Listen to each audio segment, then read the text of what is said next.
This is the plaintiff, Tamara Barnes. She says the defendant's child had a big party. The kids got out of hand. It spilled into the street and her car was badly vandalized. According to the cops, a big fight started. Kids landed on her car. The windshield was smashed and the roof was sunk in. There are even indentations of body parts on her car now. The defendant refuses to take responsibility, so she's suing for the $2,300 worth of damages she's now on the hook for.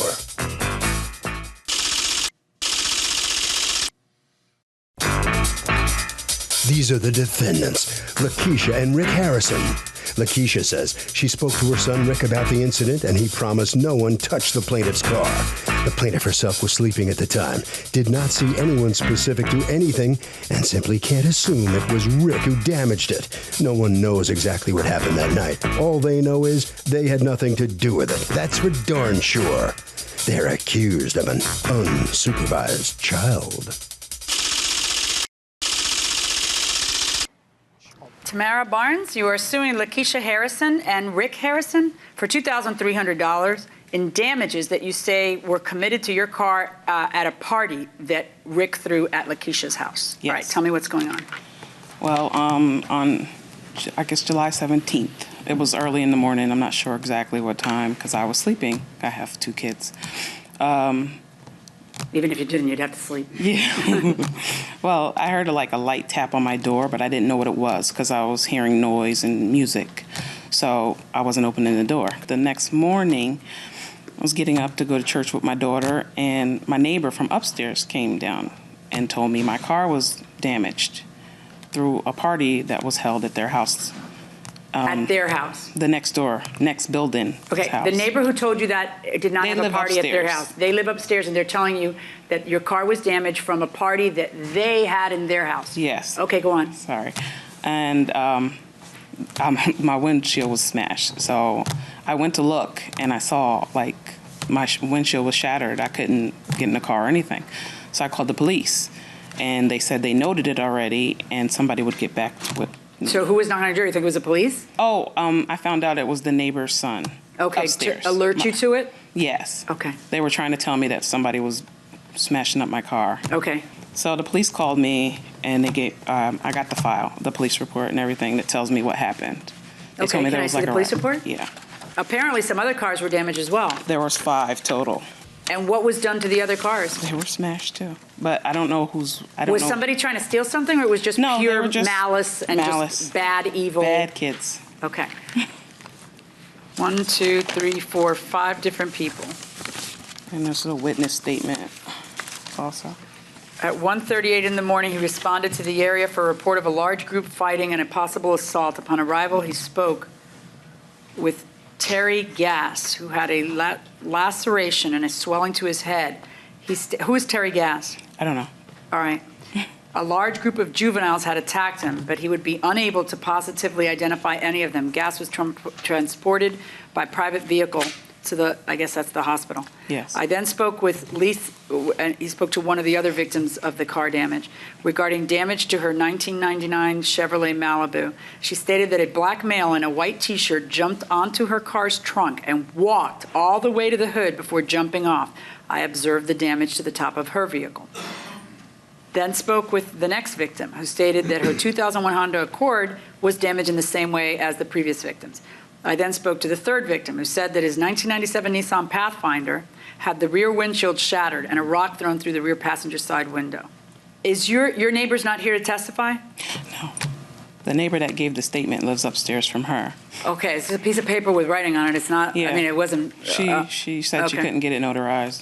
To whom it may concern, I, Nika Lynch, reside at, and there's her address, on July, my neighbor's 15-year-old son, Ricky, and her brother, Demas, threw a party. There were about 50 children smoking, drinking, and vandalizing other people's property. I called the city of Poughkeepsie police numerous times, and so did my other neighbors.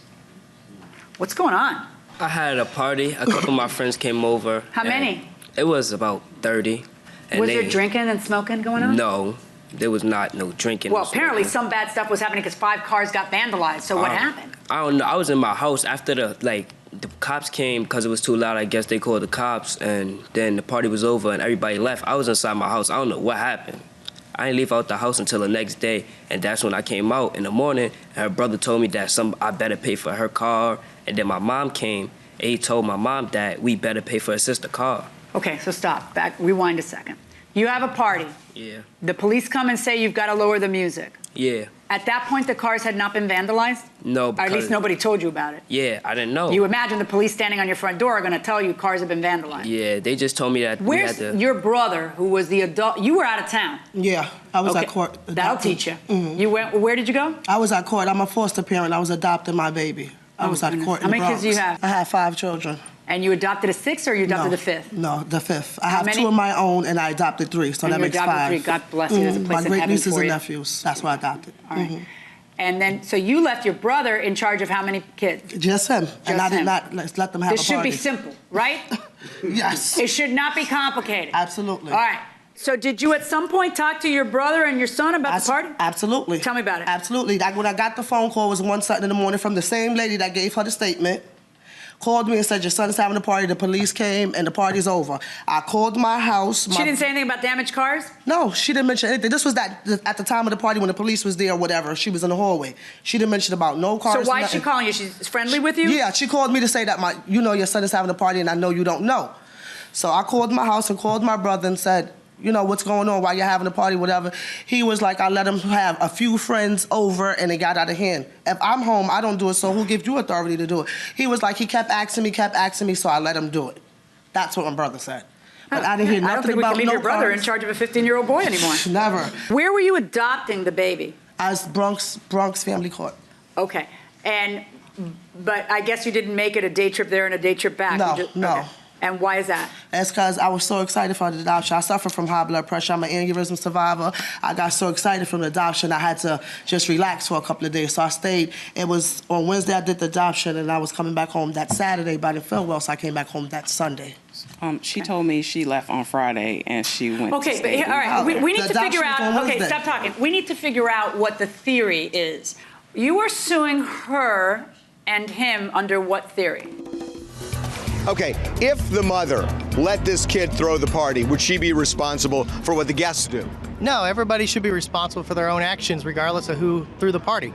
You agree with that? Yeah, I do. So the mother's not on the hook, no matter what? No. Sound reasonable to you? Oh, yeah. Okay, going inside the courtroom. You're suing her because what did she do wrong?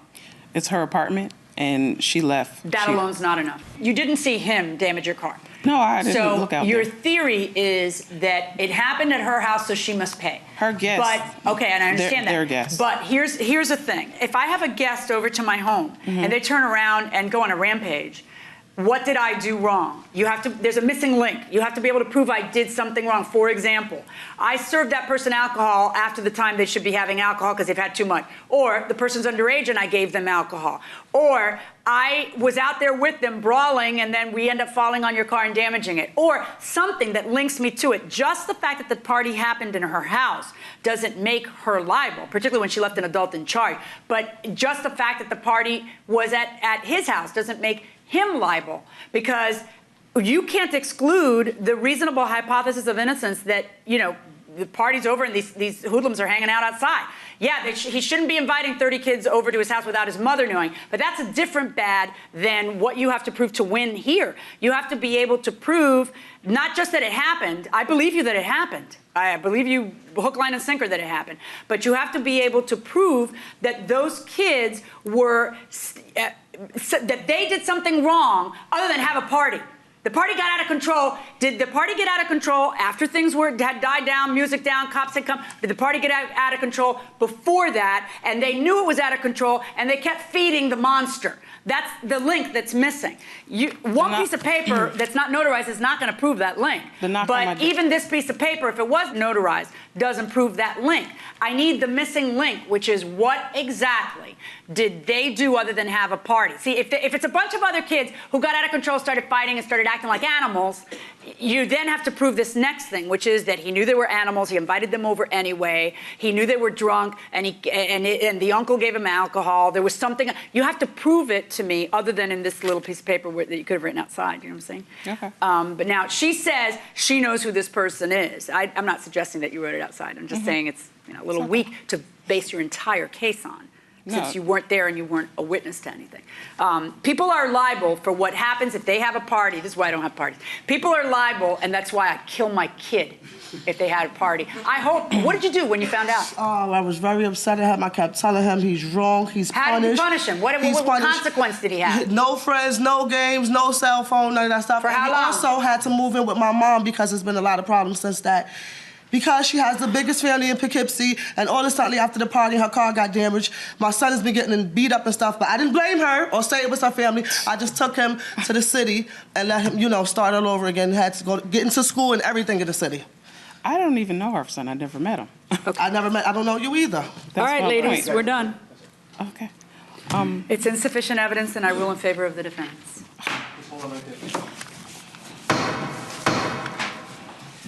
Verdict for the defendant here, so the plaintiff leaves the court empty-handed. Step on in here. What's going through your mind after this verdict? Well, I just don't understand how kids can throw a party and their parents aren't liable for the damage they caused, but, so is the justice system. Well, that's how the law works. Now, what are you going to do? Are you going to continue to pursue this somehow? No, what comes around goes around, That's all I can say. That sounds like that's not a... No, what do you mean? I can't be bothered with that. I have better things to do. You're just moving on? Yeah, I got kids. I got to look forward to the better things. Okay. Head right down this way. Let's see what the winning party in this case has to say. Come on out here. How about this? I just left it up to God. That's it, and told the truth. That's it. All right, so you protected my son. Your son.